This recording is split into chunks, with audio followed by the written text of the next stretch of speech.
Imagine this. You wake up one morning and get ready for work like you do every day. You shower, you pick out your clothes, you make your coffee.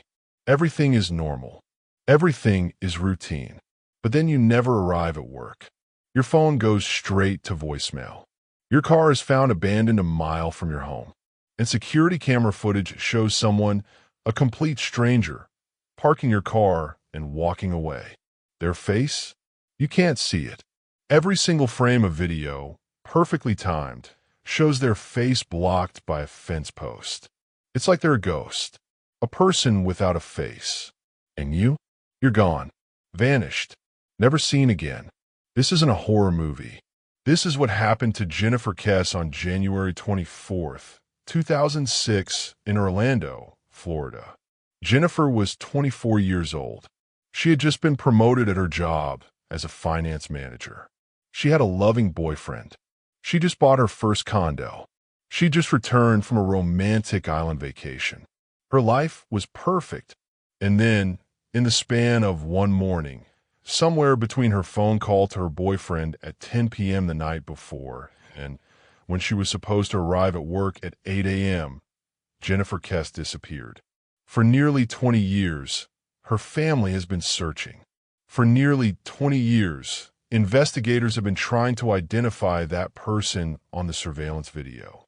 For nearly 20 years, the person without a face has remained a ghost. But in October 2025, just weeks ago, Florida authorities made an announcement. The case is no longer cold. They've identified several persons of interest. They've found DNA evidence that was never tested. And they believe they're closer than ever to solving this mystery.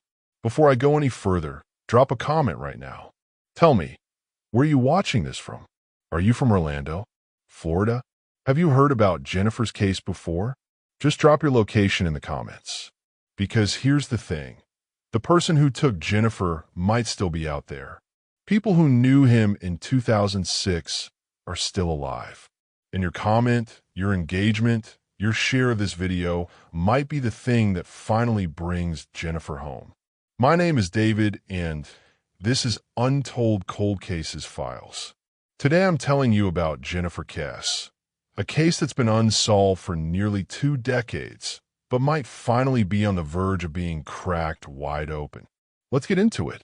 Jennifer Joyce Kess was born on May 20th, 1981. By January 2006, she was 24 years old and living what most people would call the American dream.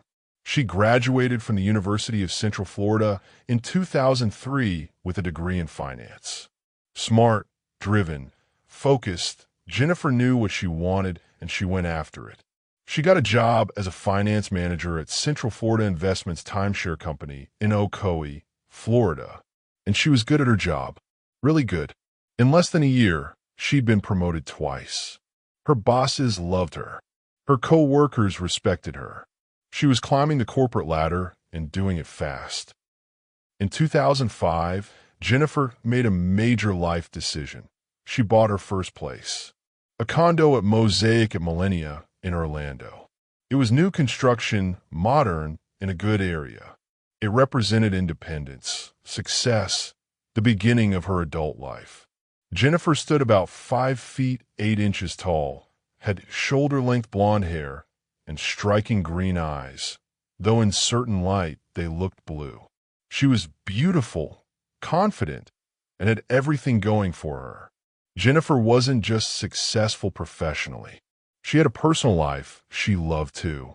She was in a committed relationship with her boyfriend, Rob Allen. They met at a bar in Orlando in 2005, while Rob was visiting from Fort Lauderdale. Despite living 3 hours apart, Jennifer in Orlando, Rob in Fort Lauderdale, they made it work.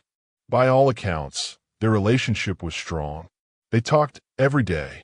They visited each other regularly. They were planning a future together. In January 2006, just days before Jennifer disappeared, the couple took a romantic vacation to the U.S. Virgin Islands. It was perfect. Sun, beach, quality time together. Jennifer came back happy, relaxed, ready to get back to work. She spent the night of January 22nd at Rob's place in Fort Lauderdale. On January 23rd, she drove back to Orlando for work. That evening, she talked to Rob on the phone around 10 p.m. Everything was normal. They said goodnight. They said, "I love you." It was the last time Rob would ever hear her voice. Here's where Jennifer's story takes a darker turn. And this detail becomes crucial to understanding what might have happened to her. Jennifer had only moved into her condo at Mosaic at Millennia about 2 months before her disappearance. The complex was still under construction. Workers are constantly around, painting, installing carpet, doing repairs, finishing up the units. And here's something disturbing. The property management company allowed workers to live in the vacant condos. So these workers weren't just showing up during the day and leaving. They were living there, in the same complex as Jennifer. Jennifer was uncomfortable with this. She told her parents, Drew and Joyce Kess, that the workers would stare at her. When she'd walk from the parking lot to her condo, they'd stop what they were doing and just watch her, stare at her. There were a few times Jen told me that the workers would just stop and stare at her, her mother Joyce said. A few friends told her that if the workers started to verbally harass her, to go to the manager, but thankfully it never escalated to that. Or not that we know of anyway. Jennifer felt so uncomfortable that she made a formal complaint to the property management company. She also developed a habit. Whenever she walked to or from her car, she'd be on the phone with someone.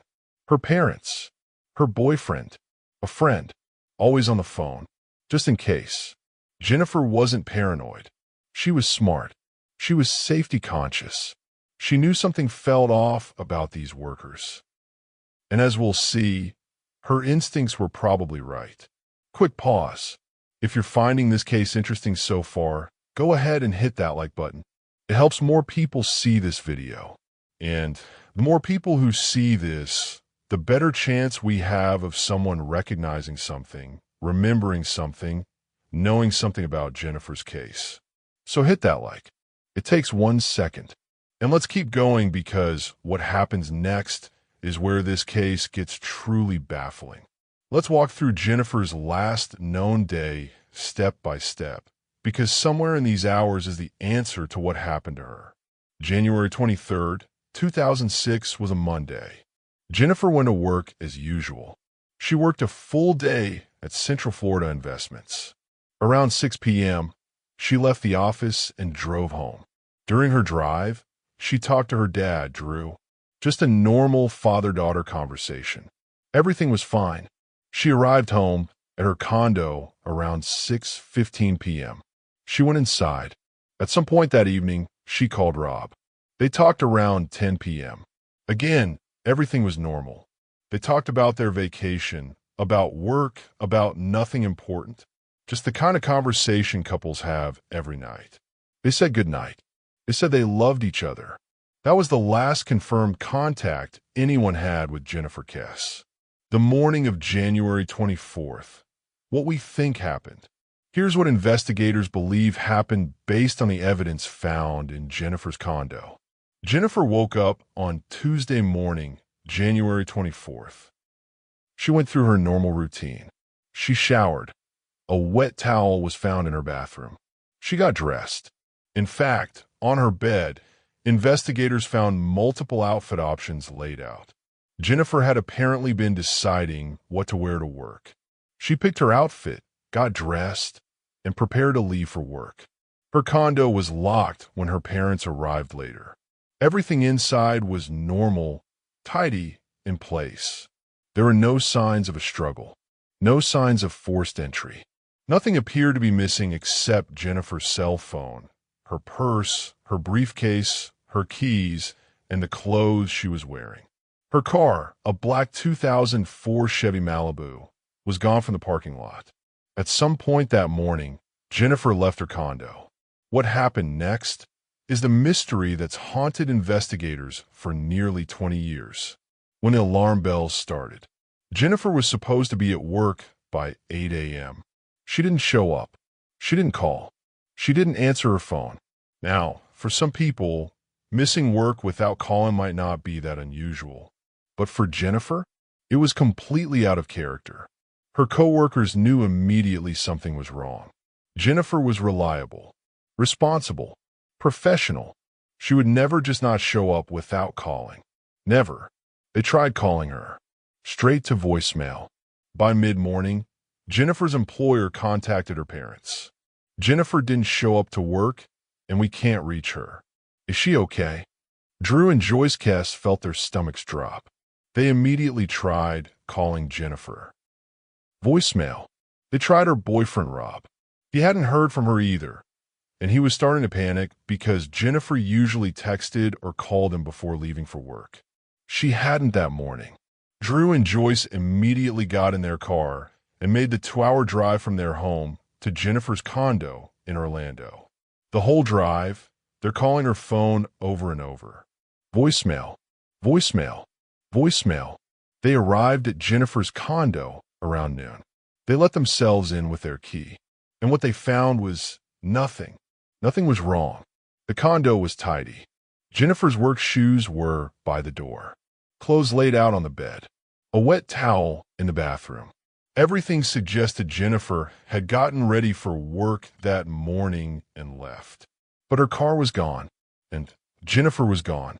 Drew and Joyce immediately called the Orlando Police Department and reported Jennifer missing. Within hours, Jennifer's face was all over the local news. Her parents, her friends, her co-workers, everyone mobilized immediately to find her. They printed flyers, hundreds of them.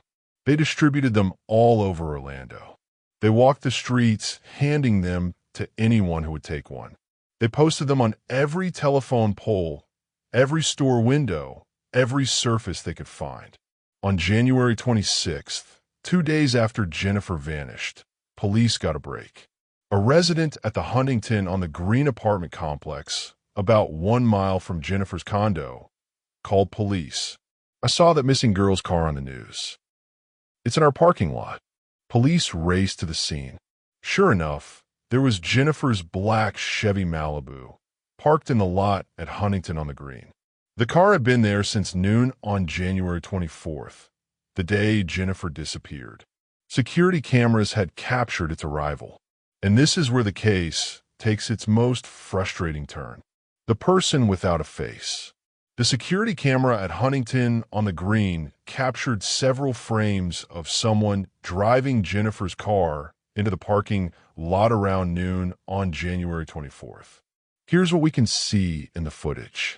The driver pulls into the lot, parks Jennifer's car, sits in the vehicle for about 30 seconds, then gets out and walks away. The person is wearing what appears to be painters' or construction workers' clothes, all white or light-colored. They're between 5 feet 3 inches and 5 feet 5 inches tall, according to FBI analysis. And that's it. That's all we know. Because here's the problem. The security camera was programmed to take a picture every 3 seconds.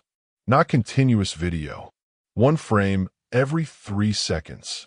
And in every single frame, every single one, the person's face is perfectly obscured by a fence post at the edge of the parking lot. It's like they timed their walk to sync with the camera. Frame 1, fence post covers face. Frame 2, different angle, but fence post still covers face. Frame 3, same thing. The FBI tried to enhance the images. They tried to get any identifying features. But it was impossible.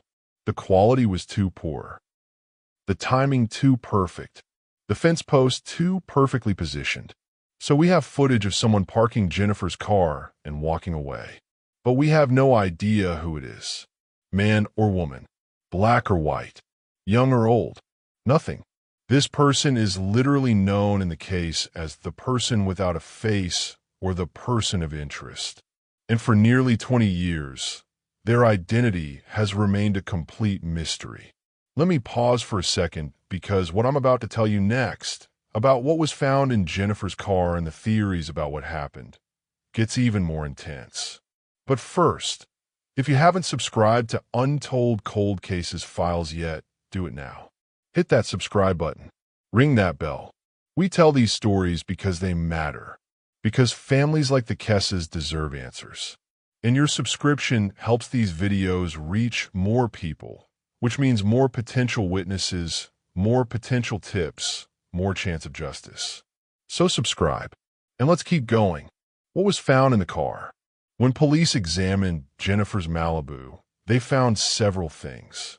Inside the car, nothing was obviously stolen. No blood. The car had been wiped down.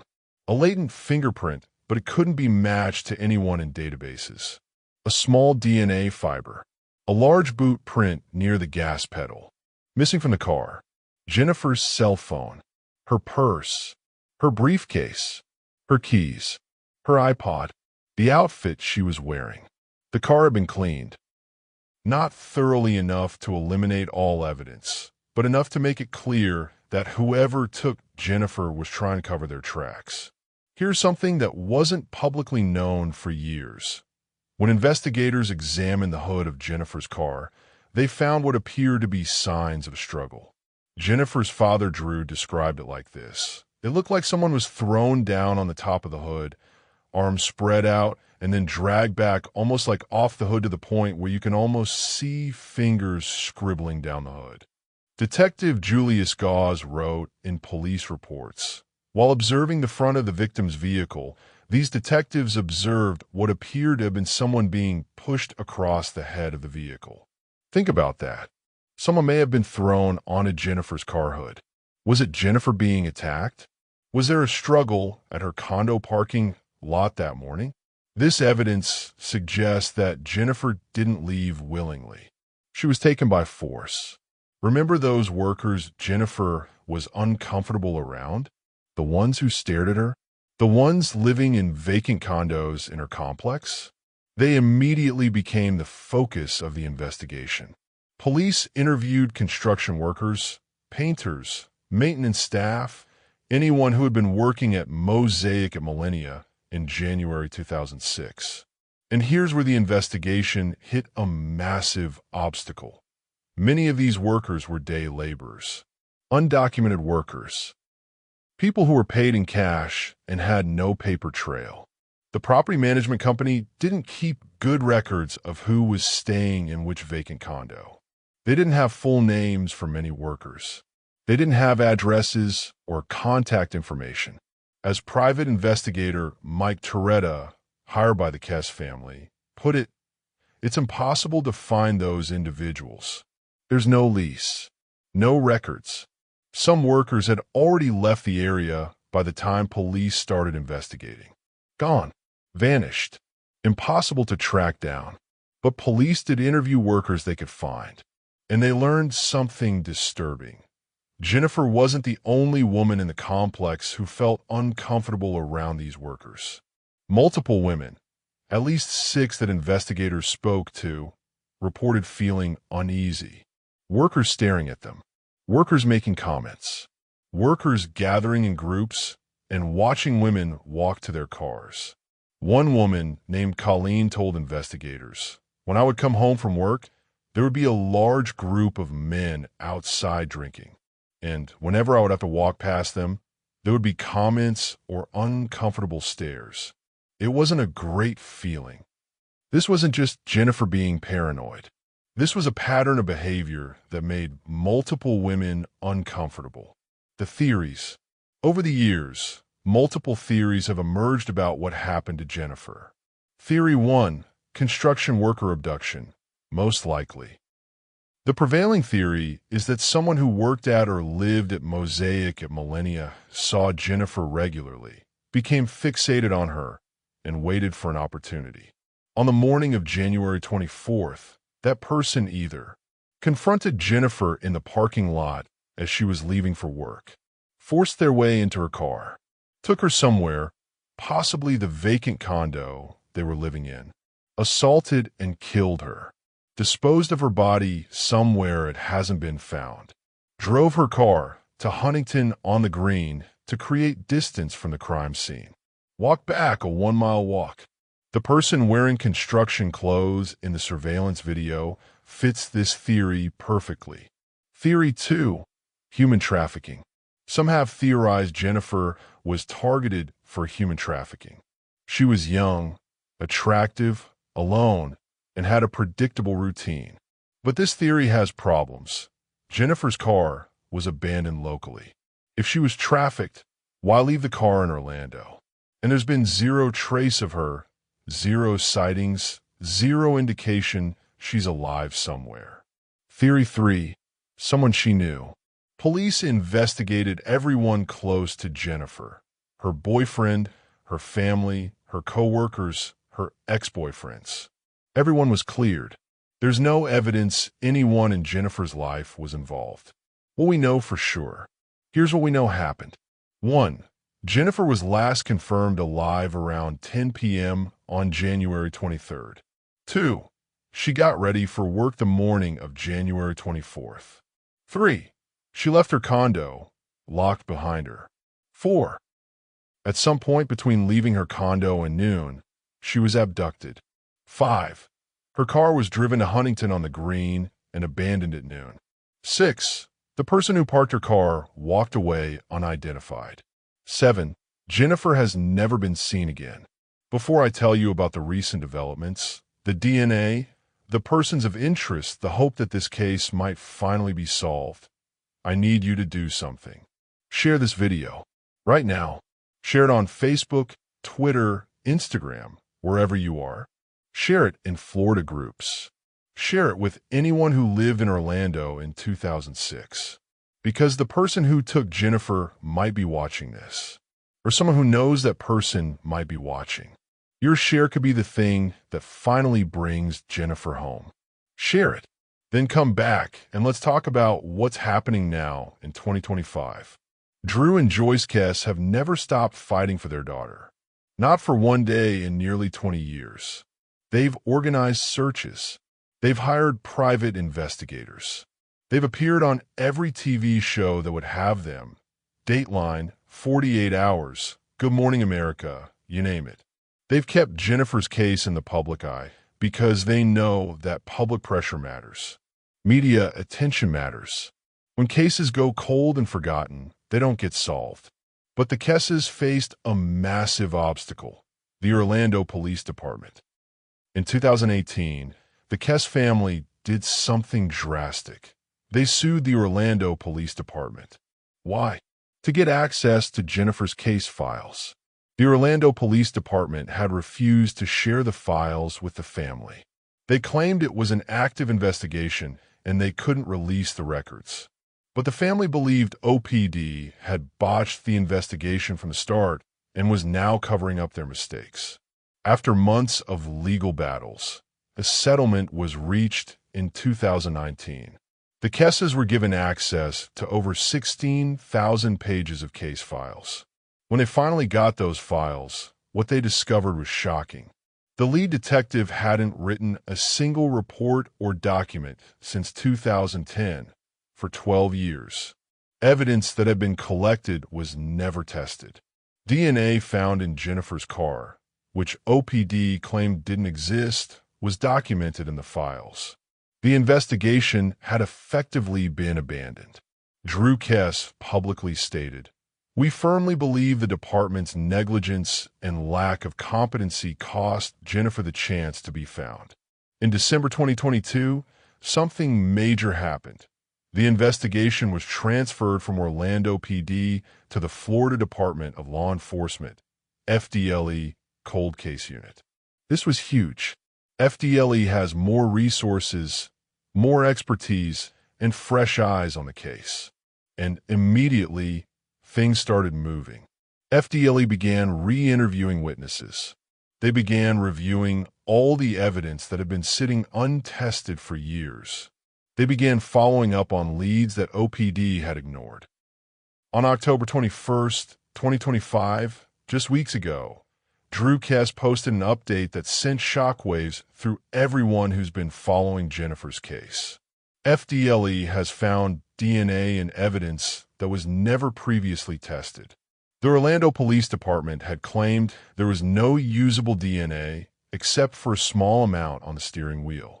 But FDLE found additional DNA in evidence that had been sitting in storage for nearly 20 years.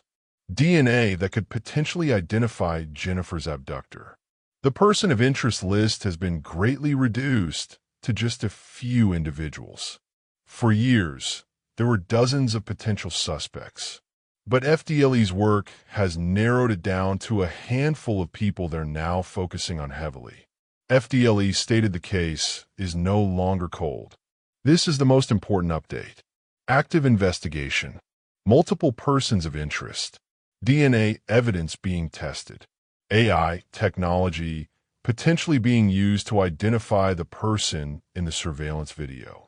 Drew Kess said, "I have never felt more positive about this investigation. It's not cold anymore. There's too much work to do, and it's fruitful work. It's meaningful work. Could AI solve the case?" Here's something fascinating. FDLE has said they might use artificial intelligence to try to identify the person of interest in the surveillance video. Even though their face is obscured, AI can analyze body language, gait, height, build, clothing, and potentially match it to known individuals. This technology didn't exist in 2006. It barely existed 5 years ago. But in 2025, it's advanced enough that it might finally give us an answer to who that person is. The Lake Fisher tip. In 2019, a tip came in that private investigator Mike Toretta found buried in the files. A woman reported that on January 24th, 2006, she saw a man drive a pickup truck to Lake Fisher in Orange County. The man took what appeared to be a 6 to 8 foot piece of rolled up carpet out of the truck and dumped it in the lake, watching it sink. The Kess family hired their own cadaver dogs to search the area. The dogs got a hit, an indication of human remains. The Orange County Sheriff's Department was called in. They deployed a dive team and conducted a 3-day search of the lake. They found nothing. But the Kess family believes the tip was credible and that maybe the search just didn't cover the right area of the lake. It remains one of the most promising leads in the case. Jennifer's legacy, the law. In 2008, the Florida legislature passed Senate Bill 502, known as the Jennifer Kess and Tiffany Sessions Missing Persons Act. This law reformed how missing persons cases are handled in Florida. It requires better coordination between agencies, faster response times, and more resources dedicated to missing persons investigations. Jennifer's disappearance changed Florida law. It's ensured that other families don't face the same bureaucratic nightmares the Kesses faced. That's Jennifer's legacy, making the system better for everyone who comes after. Let me paint you a picture of what the Kess family's life has been like for the past 19 years. Every birthday, May 20th, they celebrate Jennifer. She'd be 44 years old now. They sing happy birthday to someone who isn't there. Every holiday, there's an empty seat at the table.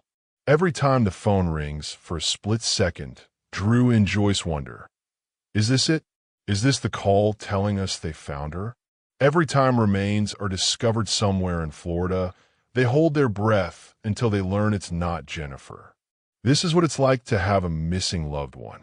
You're suspended in this horrible limbo where you can't grieve because you don't have confirmation they're gone, but you can't celebrate because you know realistically they probably are.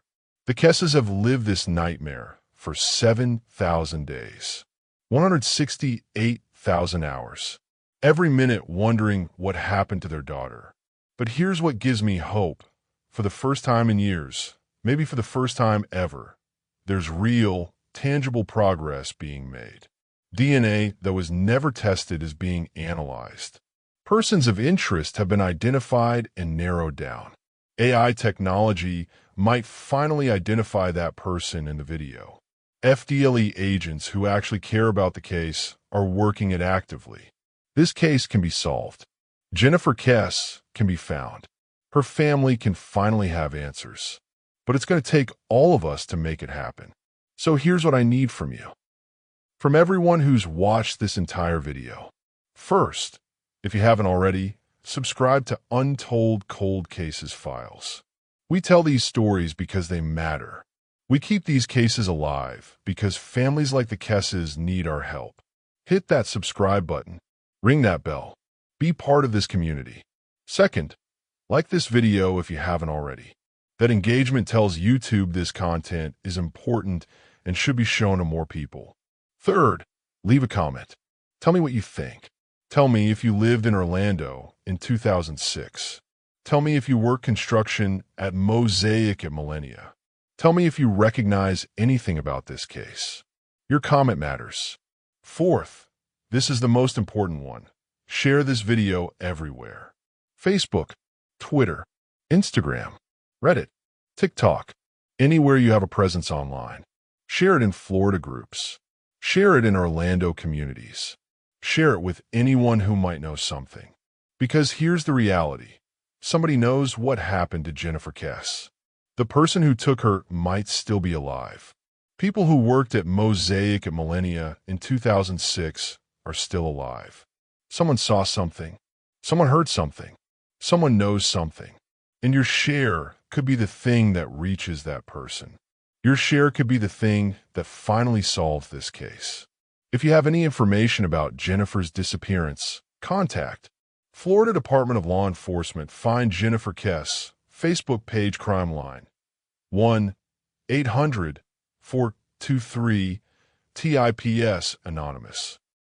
Jennifer Joyce Kess, born May 20th, 1981. Last seen January 24th, 2006, at age 24 in Orlando, Florida. 5 feet, 8 inches tall, blonde hair, green eyes. She had surgical scars on the inside of her right arm and on both knees. Somewhere out there, the person without a face knows what happened. Let's give them a face. Let's give them a name. Let's bring Jennifer home. This has been Untold Cold Cases Files. Thank you for watching. Thank you for caring about Jennifer. Thank you for helping us spread her story. And to the Kess family, we haven't forgotten. We won't forget. And we won't stop until Jennifer is found. I'll see you in the next one.